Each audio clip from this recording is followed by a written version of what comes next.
So let's say that you still want to work in academia, but you don't necessarily want to teach or do research. Are there positions like that where you can still play in the academic playpen without, the traditional paths of teaching and research? Of course there are. And I'm going to be discussing 5 of those types of jobs in today's video. And if I mention any of these and you work in these roles, please chime in below and let us know how you like your job so that other people that may be looking for this type of role can learn from you. If you have a background within counseling or student affairs or higher education or any related fields, it is possible for you to work in academic advising within academia.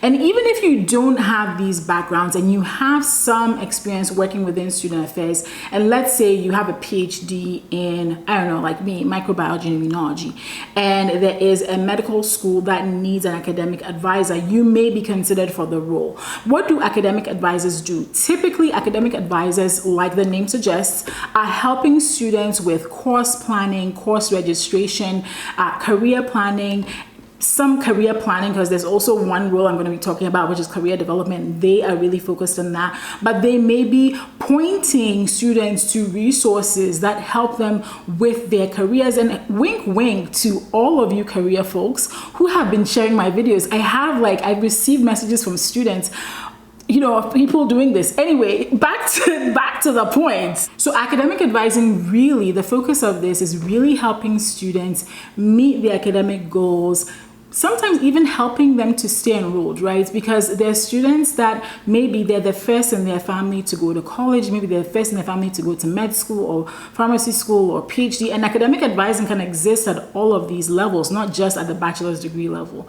And so you can be working with these students to really maybe even just stay enrolled in school so that they can meet that goal that they've had or that they have invested so much in to attain. You may also be working with administration on developing different academic policies based on some of the interactions or the data that you've gathered from interacting with students. So if you're somebody that would love to work with student populations, would love to encourage these student populations to excel at their education and finish, then this could be a wonderful role for you. Technology transfer is an office that is not at every university, but at the big comprehensive universities, usually you'll find a technology transfer office. When I talk about comprehensive universities, these are often large university systems that not only have an undergrad section, but they usually have a medical school, pharmacy school. They usually have maybe some health system attached to them, right?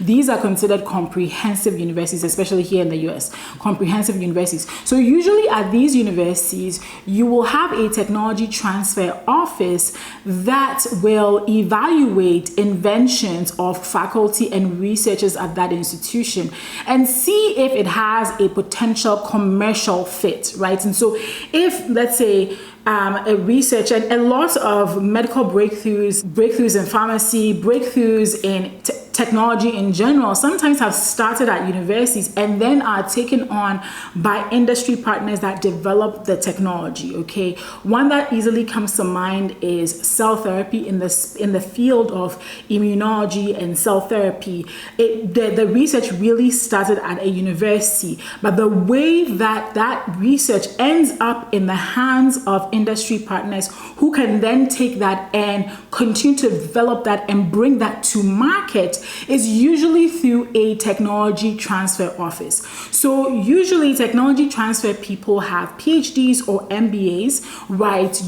And if you have a PhD, let's say in a STEM-related field, for instance, you may have to have some kind of business acumen or some kind of mind to be able to evaluate things to see how they fit into the market. I was actually just talking to somebody who works in a similar role to this within a large healthcare system, and I asked her if she needed to go get an MBA or anything like that. She just had a PhD in neuroscience, and she said no, but what she did do was expose herself to a lot of information, a lot of education. She did a lot of self-education education.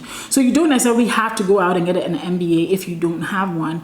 But if you do have one, it's helpful. But again, these people sit in these offices and really help to evaluate the technology that is being researched by researchers in faculty at the university, so that, you know, potentially the university can benefit off of that invention as well. If they do the evaluation and realize that it's a commercially viable product, right, they may be responsible for filing patents and taking the steps to protect intellectual property and all that good jazz, so that the right people are attributed with the invention. Because we all know that right now in this era, right, there were several eras where gold was the thing, oil was the thing. In today's age, yes, those things are still precious, but another thing that's really new now is your intellectual property and protecting that. And the people that work in a technology transfer office are going to be pivotal to protecting that intellectual property. Curriculum and instructional design is another one you may want to consider. Again, this is not at every single university, but it's so, like, I was actually thinking about this as I was preparing for this video.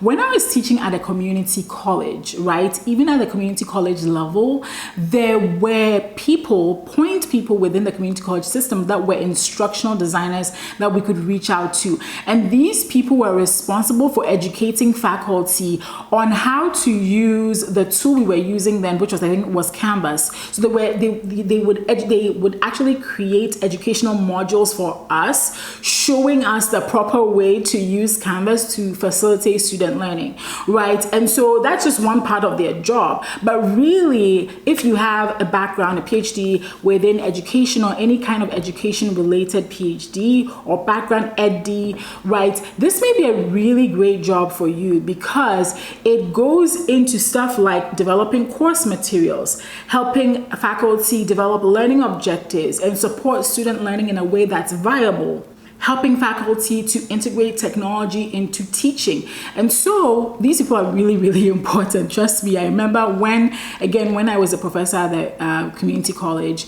the person that was the instructional designer really helped me learn Canvas and really supported me in utilizing Canvas to really help my students learn. And initially, you know how when maybe you're not familiar with software, you sign in, you're like, where's everything? But once I had taken this course that the instructional designer had put together for us, I was like, wow, there's just so much functionality to this tool that I didn't know before, right? And so, you know, I personally think this is a wonderful job. And so yes, you may consider this type of job as well. Communications, marketing, and public affairs. If you have a background in any of these areas, there are usually offices within universities that are responsible for creating content, creating press releases, doing press training for faculty, right? Because sometimes faculty may be sent to the media as experts, right? You may be responsible for creating marketing campaigns and material to attract both faculty and universities. You honestly could be doing a plethora of things. And I remember when I was a postdoc, there was an event at the university where I was doing my postdoc, UC San Diego, and one of the people on a panel I went to, the one I enjoyed the most, the one that ultimately led me to medical communications, was a communications person within a university system. So, and she had a PhD. So these people do exist and these jobs do exist. And so if you want to work within academia and do this type of role, you can absolutely do it. Career development services. Often you may have a degree within career development or student affairs for this type of role, but also if you have a degree that is adjacent to the background for that school. So let's say in a medical school, right? Some medical schools may have career development offices, and these people may have a degree that's very adjacent, health or STEM, science, life science adjacent, right? And so you can work in this type of role where you are helping students to plan for their careers after school. And I cannot overemphasize the importance of this. I personally I know I've been a little loud about this on social media, but have been very, very much an advocate for universities really preparing people for these job markets that they're putting people out into, especially considering the fact that people are paying a lot of money and going into a lot of debt to get these degrees. And sometimes these people are so unprepared for the job market. It's so amazing. Sometimes I'll talk to even people with master's degrees and PhDs, and because they haven't been prepared for the job market out there, even the basic difference between a resume, an industry resume, and academic CV, they don't even know that, right? But I am beginning to see more career development people who are connected with me, even on LinkedIn, really trying their best to help people like this. So these types of roles do exist within academia, and again, you get to help students really think about, plan, and prepare for the job market once they're done with school. So if you've been thinking about different types of roles that you could do still within academia, but you're not really crazy about towing that traditional path of teaching or research, these are the types of roles you could consider. Let me know in the comments if you enjoyed this video.